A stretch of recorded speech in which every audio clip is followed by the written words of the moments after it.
نحمده ونسلم على رسوله الكريم أما بعد فأعوذ بالله السميع العليم من الشيطان الرجيم بسم الله الرحمن الرحيم الصلاة والسلام عليك يا رسول الله وعلى آلك وأصحابك يا حبيب الله. سامعین و حاضرین محترم، درود پاک بڑی ہی عظیم اور میٹھی عبادت ہے۔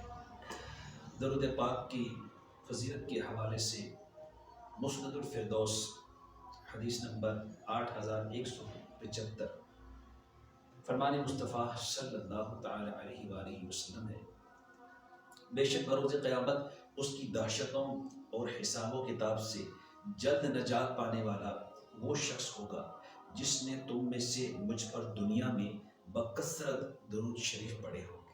سبحان اللہ۔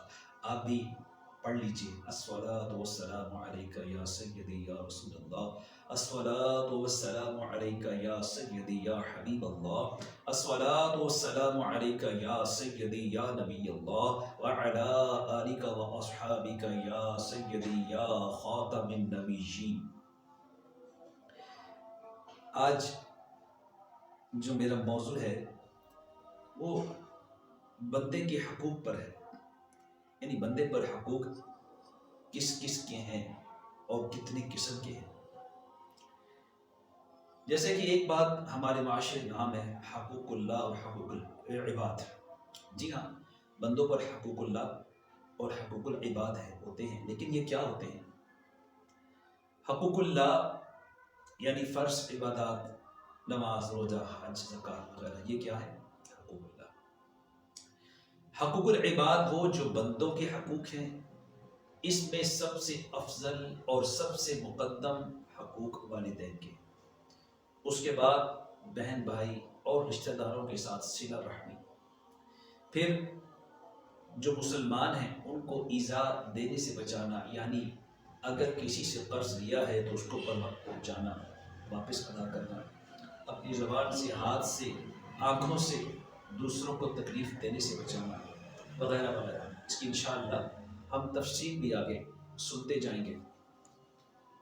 اب یہ جو حقوق اللہ ہے اور حقوق العباد ہے، ان کی اہمیت میں کیا فرق ہے؟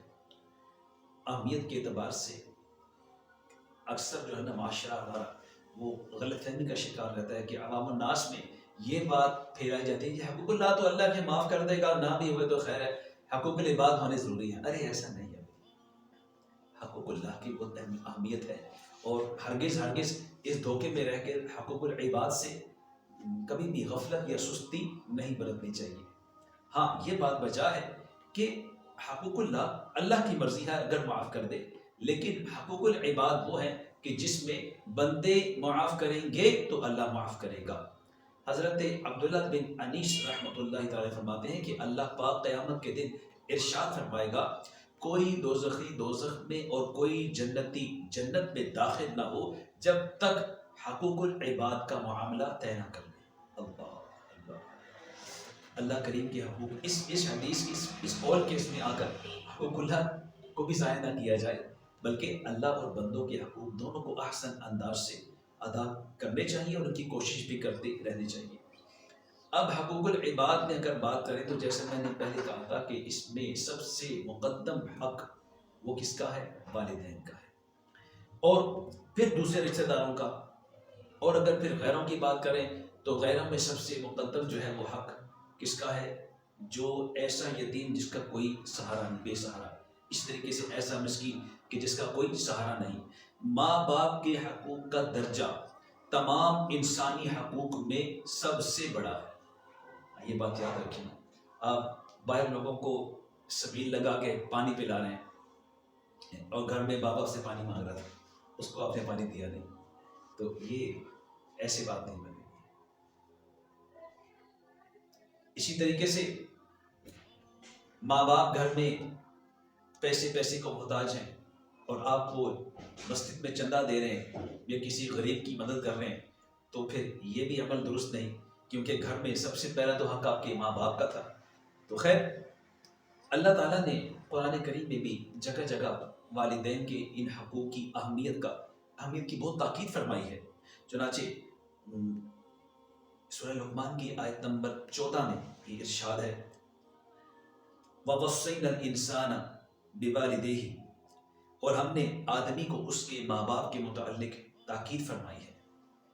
اب تفسیر بغاوی میں ابو محمد حسین بن مسعود بغاوی رحمۃ اللہ تعالیٰ علیہ اللہ پاک کے فرمان کا مطلب یوں پر فرماتے ہیں کہ ہم نے انسان کو اس بات کی تاکید کی ہے کہ وہ اپنے والدین کے ساتھ اس طرح پیش آئے جیسے وہ پسند کرتے ہیں۔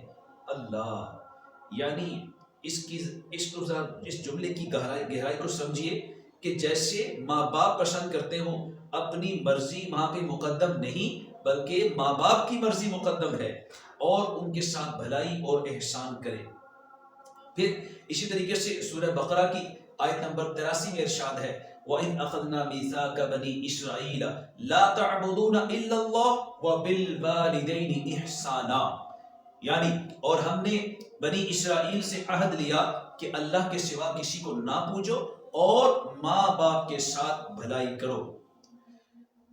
صدر الافاضل مفسر شہید حضرت محمد نعیم الدین مراد آبادی رحمۃ اللہ تعالیٰ نے بڑی ہی خوبصورت انداز میں اس آیت مبارکہ کی تفسیر فرماتے ہیں کہ اللہ تعالیٰ نے اپنی عبادت کا حکم فرمانے کے بعد والدین کے ساتھ بھلائی کرنے کا حکم دیا۔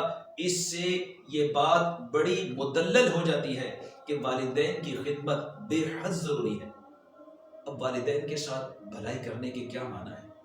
اس کے معنی یہ ہے کہ ایسی کوئی بات نہ کہے اور ایسا کوئی کام نہ کرے جس سے انہیں ایذا ہو، اور اپنے بدن و مال سے ان کی خدمت میں انکار نہ کرے، اور جب بھی انہیں ضرورت ہو ان کے پاس حاضر خدمت رہے۔ سبحان اللہ، سبحان اللہ، سبحان اللہ۔ انشاءاللہ میں اس سلسلے میں کچھ احادیث بھی بیان کروں گا آپ کی خدمت میں۔ احادیث طیبات میں بھی والدین کے ساتھ احسان کرنے کی بے حد ترغیب دلائی گئی ہے۔ میں چند حدیث بھی بیان کرتا ہوں اس سلسلے سے۔ ترمذی شریف چوتھی جلد پیج نمبر 222 اور حدیث نمبر 2502۔ حدیث کا مضمون کچھ یوں ہے کہ فرمان مصطفیٰ صلی اللہ علیہ وسلم ہے کہ 3 خصلتیں ایسی ہیں اللہ پاک اس پر رحمت فرمائے گا۔ 3 خصلتیں ایسی ہیں کہ جس بندے میں ہوں گی اللہ پاک اس پر رحمت فرمائے گا۔ وہ خصلتیں کیا ہے؟ نمبر 1 کمزور پر نرمی کرنے والا، سبحان اللہ۔ نمبر 2 والدین کے ساتھ اچھا برتاؤ کرنے والا، اور نمبر 3 غلاموں کے ساتھ بھلائی کرنے والا، سبحان اللہ۔ اسی طریقے سے ترمذی شریف کی تیسری جلد میں بھی ایک روایت موجود ہے جو کہ حدیث نمبر 1907 ہے، اور فرمان مصطفیٰ صلی اللہ علیہ وسلم ہے کہ اللہ تعالیٰ کی رضا والد کی رضا میں ہے، سبحان اللہ۔ پھر اسی طریقے سے ایک اور روایت میں ہے کہ والد کی جگہ والدین کا لفظ ہے، یعنی اللہ پاک کی رضا والدین کی رضا میں ہے، سبحان اللہ، سبحان اللہ۔ کیا خوبصورت انداز میں فرمایا۔ پھر در مختار میں بھی 606 نمبر حدیث آئی ہے والدین کے حوالے سے، کہ جس میں فرمان مصطفیٰ صلی اللہ علیہ وسلم ہے کہ جس نے اپنی والدہ کا پاؤں چوما، یعنی پاؤں کو بوسہ دیا، تو ایسا ہے جیسے اس نے جنت کی چوکھٹ پہ بوسہ دیا، سبحان اللہ۔ کتنی بڑی عظمت ہے، سبحان اللہ، سبحان اللہ۔ اور معجم اوس کی ایک روایت ہے، میں آپ کے سامنے پیش کرنا چاہوں گا، حدیث نمبر 2255۔ فرمان مصطفیٰ صلی اللہ تعالی علیہ وسلم، حدیث کا مضمون یہ ہے کہ اللہ کی اطاعت والد کی اطاعت میں ہے، سبحان اللہ، سبحان اللہ، اور اللہ کی نافرمانی والد کی نافرمانی میں ہے، اللہ اللہ اللہ۔ یہاں ان حدیث طیبات میں والدین کی اہمیت اور بالخصوص ماں اور باپ دونوں کی اہمیت کو بھی الگ الگ کر کے سمجھایا گیا ہے۔ اب ایک ہمارے معاشرے میں عام رواج ہے کہ گاڑی جا رہی ہے خوبصورت، اس کے پیچھے لکھا ہے یہ میری ماں کی دعا ہے، رکشہ جا رہا ہے تو اس کے پیچھے لکھا ہے میری ماں کی دعا ہے۔ تو بھئی سارا کچھ ماں کی دعا سے ہی ملتا، ساتھ باپ کی دعا بھی ہوتی ہے۔ اور یہ جیسے میں نے ابھی آپ کے سامنے معجم اوس کی حدیث بیان کی کہ اللہ تعالیٰ کی جو رضا ہے والد کی اطاعت میں ہے، یعنی جو بندہ والد کی نافرمانی کرتا ہے صریحاً وہ اللہ تعالیٰ کا نافرمان ہو جاتا ہے. استغفر اللہ. لہٰذا اب یہ جو ہم نے حقوق سنے نا، 2 طرح کے حقوق اللہ، حقوق العباد. اب یہ جو والدین کے حقوق ہم نے بیان کیے، یہ تو وہ تھے جو ان کی زندگی میں تھے، کہ زندگی میں ان کے ساتھ کوئی ایسا کام نہیں کرنا کہ جو ان کو ایذا دے، اور اپنی مرضی کو ان کی مرضی پہ فوقیت نہیں دینی. یہ 2 باتیں تو ہو گئی ان کی زندگی کے اندر. اسی طریقے سے ان کی وفات کے بعد بھی ان کے حقوق ہیں جن کا خیال رکھنا بے حد ضروری ہے. اللہ، اب وہ کیا ہے؟ اس بارے میں مفسر شہید حکیم الامت مفتی احمد یار خان نعیمی رحمۃ اللہ تعالی علیہ آپ فرماتے ہیں کہ ماں باپ کے انتقال کے بعد ان سے بھلائی کرنے کا طریقہ یہ ہے کہ اولاد ہر نماز کے بعد اپنے والدین کے لیے دعائیں مغفرت کرتی رہے. سبحان اللہ. اولاد نماز ہی نہ پڑھے تو مغفرت کہاں سے ہوگی؟ ہمارے یہاں تو یہی ہے نا، والدین فوت ہوئے تو وہ رنج و غم میں چند دن وہ نماز پڑھتا ہے، اس کے بعد پھر وہ جی نماز کدھر ہے تو وہ کدھر ہے. اب جو نماز ہی نہیں پڑھے گا تو وہ ماں باپ کے لیے دعا کر کرے گا. اس کو تو پتہ ہی نہیں میرے ماں باپ کو مرے ہوئے کتنے سال ہو گئے، کس حال میں ہوں گے، ان کو میری کیا ضرورت ہے، مجھ پہ ان کا کوئی حق باقی ہے بھی کہ نہیں، پتہ ہی نہیں، کیونکہ دین سے دوری ہے. اسی طریقے سے ان کے نام پر صدقات خیرات کرے، یہ بھی والدین کا حق ہے. اور ان کی طرف سے حج بدل کرے. اگر اللہ نے توفیق دی ہے، صاحب استطاعت ہے، تو اپنے ماں باپ کی طرف سے حج بدل کرے. اس کا مطلب یہ ہے کہ یعنی ماں باپ کے نام پہ کسی کو حج کروا دیا. کوئی ایسا دیکھا متقی ہے، پرہیزگار ہے، حج پہ جانا چاہتا ہے لیکن استطاعت نہیں ہے، اب اس کو خبر ہو گئی ہے، نیت کرے کہ میں اپنے مرحوم والد کی طرف سے یا مرحوم والدہ کی طرف سے اس شخص کو حج بدل کرواتا ہوں، انشاءاللہ اس کا ثواب اس کے والدین کو ملے گا. سبحان اللہ، سبحان اللہ. اسی طریقے سے والدین کے لیے ایصال ثواب کے لیے 3 10واں 40واں یہ کروائے، ایصال ثواب ہے یہ. تو یہ سب مغفرت کے ایصال ثواب کرنے کے طریقے ہیں. پھر بعض لوگ اپنے والدین کی طرف سے اچھی رسمیں باقی رکھتے ہیں. اگر ماں باپ کسی تاریخ میں خیرات کرتے تھے، 11ویں شریف دیتے تھے، کوئی ختم درود میلاد شریف کا اہتمام کرتے تھے، تو ان کی وفات کے بعد بھی اولاد ان رسموں کو جاری کرتی ہے. یہ بھی ایک اچھا عمل ہے، ٹھیک ہے، اور ظاہر ہے کہ یہ ایک مستحب عمل ہے. تو اب وہ والدین کے طریقے پہ چل کے اس کو کریں گے تو یقیناً اس کا ثواب بھی والدین کو ملے گا. پھر بعض لوگ ایسے ہوتے ہیں کہ جناب جن کو اپنے والدین سے بہت پیار ہوتا ہے، وہ یہ سوچتے ہیں کہ میرے والد صاحب اس مسجد میں نماز پڑھا کرتے تھے. اب وہ والد کے شوق میں کہ یار میرے والد کا یہ طریقہ تھا، میں بھی اس طریقے سے نماز پڑھتا ہوں، تو اب جب وہ اس مسجد میں نماز ادا کرے گا تو یقیناً اس کا ثواب بھی یہ ہمارا حسن ظن ہے کہ اس کے مرحوم والد کو ملے گا. اسی طریقے سے صلہ رحمی کے متعلق مفتی صاحب فرماتے ہیں کہ جن عزیزوں سے رشتہ ماں یا باپ کی وجہ سے، یعنی چچا، تایا، اسی طریقے سے دادا، اور ماں کی وجہ سے نانی، خالہ اور ماموں، اور باپ کی طرف سے پھپھو وغیرہ کی تھی. تو اب یہ کیا ہے کہ اگر ماں باپ کی وجہ سے ان سے حسن سلوک کرے گا کہ ان کو میں، مثال میری پھوپھی ہے، میں اس کو محبت سے پیش آؤں گا، اس کو اخلاق سے پیش آؤں گا، یقیناً میرے باپ کی بہن ہے، میرے باپ کی روح خوش ہوگی، تو یہ بھی ایک باعث ثواب ہے. اسی طریقے سے چچا کی، تایا کی، دادا کی عزت کرتا ہے تو یہ بھی باعث ثواب ہے. اسی طریقے سے ماں کی نسبت سے نانی، خالہ، ماموں، ان لوگوں کے ساتھ حسن سلوک کرتا ہے تو وہ بھی اسی میں داخل ہوگا. اب لیکن اس میں یہ ہے کہ نیت یہ کرے کہ میں ان کے ساتھ یہ بھلائی اس وجہ سے کر رہا ہوں کہ تاکہ مجھے میرے والدین کی رضا حاصل ہو. اور صرف اپنا یہ نہ ہو کہ جی او جی یہ مجھے کہ خاندان میں یہ بہت اچھا ہے، اپنی واہ واہ کروانے کے لیے، بلکہ مقصود کیا ہے، میرے ماں باپ جانے مجھ سے راضی ہو جائے، مجھ سے خوش ہو جائے.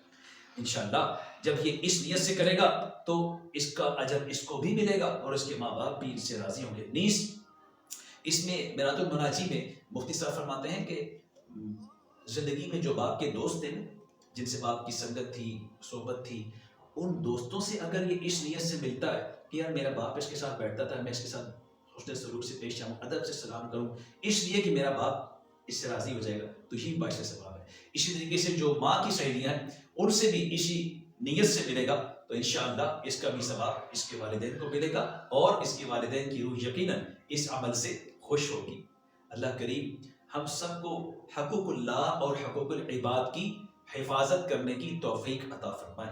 انشاءاللہ یہ سلسلہ ابھی جاری ہے اور مزید اس میں آپ اگلے بھی ابھی کافی کلام باقی ہے جو آپ سنتے رہیں گے.